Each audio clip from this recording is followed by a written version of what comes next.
Welcome to the University of Michigan Dentistry podcast series, promoting oral health care worldwide.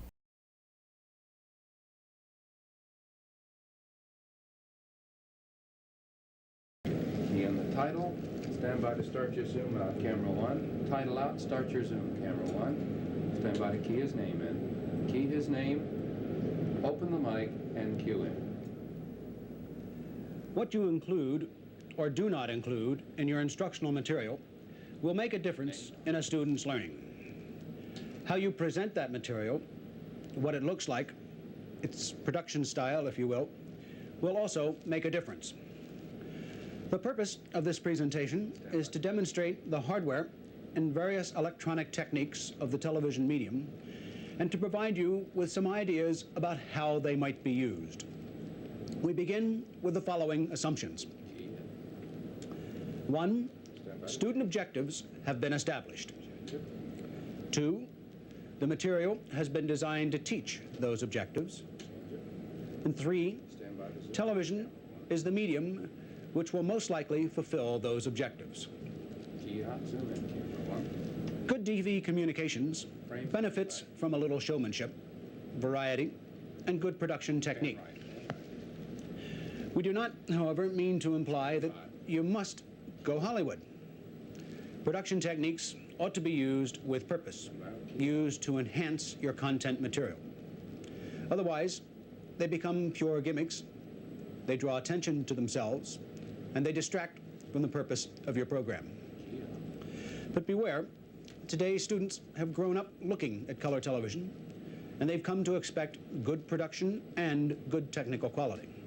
Anything less will be very distracting. Good production technique should have a positive effect on you, your content, and on the student learning. To do this, we must have at least a basic understanding of the medium itself.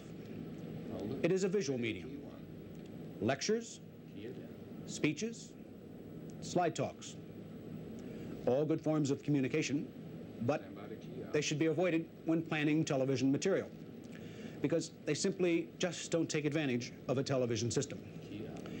It is not the purpose of television to add visual gimmicks to lectures. Television is a demonstration medium.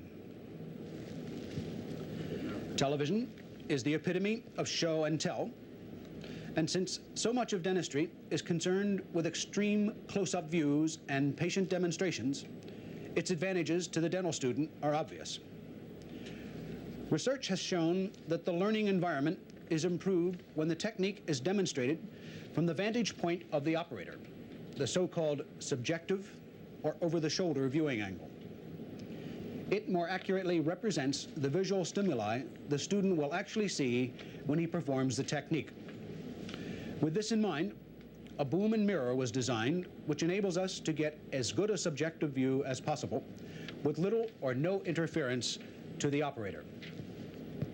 Attached to the camera is a retractable boom with a front surface mirror which can be rotated or tilted as needed. Lights are mounted on either side of the camera to provide illumination, and here you see the visual results of this system, a good demonstration which the students can easily see. In addition to actual patient demonstrations, viscidants, articulators, stone casts, and extracted teeth have been used to demonstrate waxing techniques, occlusal adjustment, orthodontic wire bending techniques, full crown tooth preparations, and dental anatomy.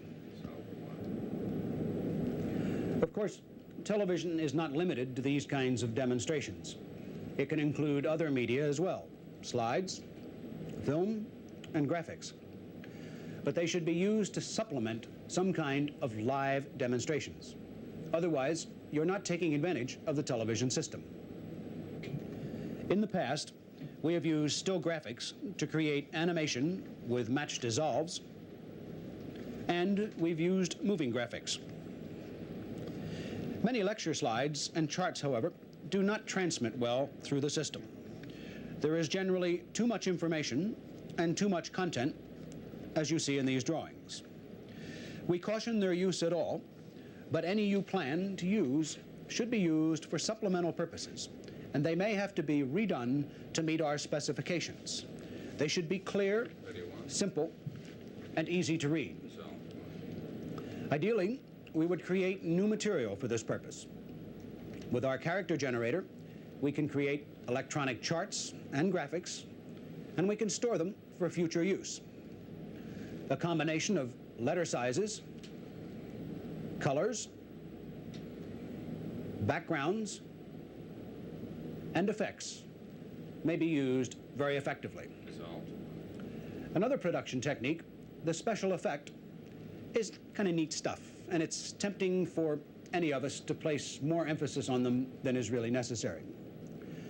The overuse of special effects can gimmick up a program to a point where the content gets lost in a maze and the effects become very trite and not very special.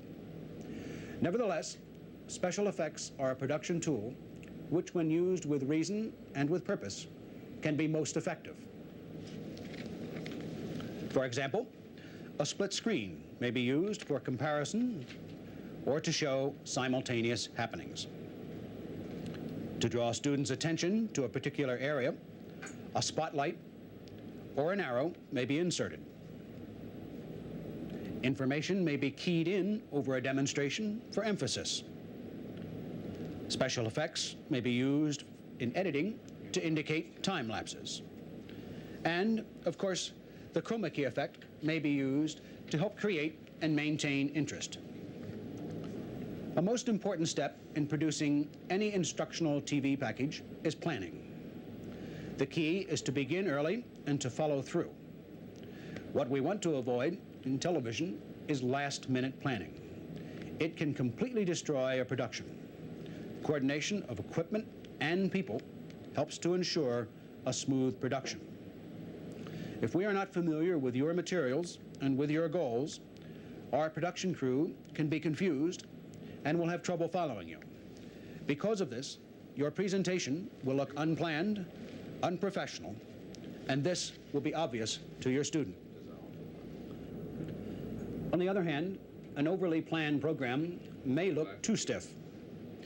You're not trained to be a Johnny Carson or a Walter Cronkite, and your students don't really expect you to be. Outline the information you wish to cover, but avoid scripts. Instead, take an informal, conversational approach to your material.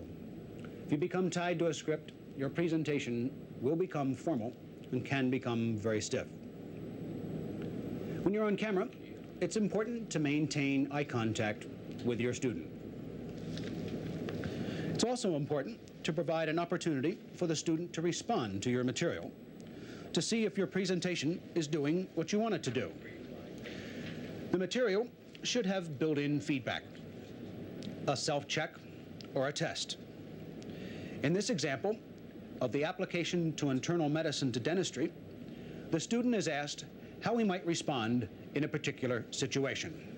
Having a hard time breathing? I'm getting chest pain. Real hard chest pain. Quite bad, is it? Why don't we get some oxygen, please? Just relax here.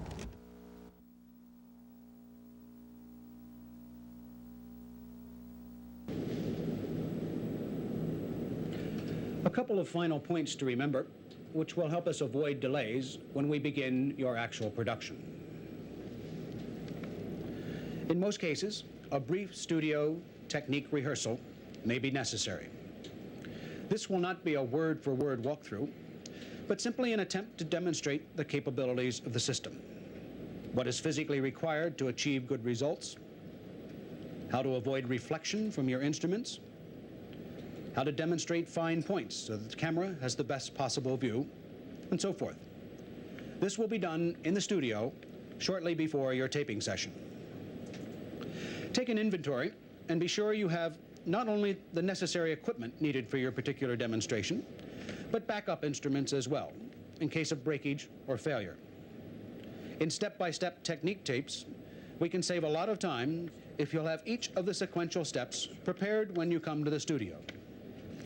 To avoid those 5 and 10-minute delays while you perform a step on a model or while you wait for cement to set, we could record a portion of it, fade to black, edit the tape, switch your models, and fade in to the next step as if the necessary time had elapsed. Assemble editing during the actual taping is very easy for us to do. What we want to avoid is videotaping and then editing at another session. For you and for us, this becomes costly and very time-consuming, and it causes unnecessary wear and tear on our equipment. Be as prepared as you can before you come to our TV studio. In addition, you will find that the lighting conditions in our studio may alter setting properties of the material, and the results you achieve in the studio may not be identical to those that you would achieve in a laboratory. Remember, good instructional television presentations do not occur spontaneously. They don't just happen. They are a result of very careful planning. Production technique should never be used to dress up or to cover up bad material, nor should production technique overshadow or distract from good material. The student will have difficulty learning in either of these situations. However, the techniques we have been discussing and demonstrating do have a purpose. They become gimmicks only with misuse. If we are to have successful, top-quality instructional materials, these techniques must be an integral part of your presentation. You've been listening to a presentation from the University of Michigan School of Dentistry, which is dedicated to supporting open learning and open educational resources. This recording is licensed under the Creative Commons. It may be reused and redistributed for nonprofit use. Please attribute materials to the University of Michigan School of Dentistry and redistribute under this same license. For more information on how this and other University of Michigan School of Dentistry recordings may be used, visit www.dent.umich.edu/license.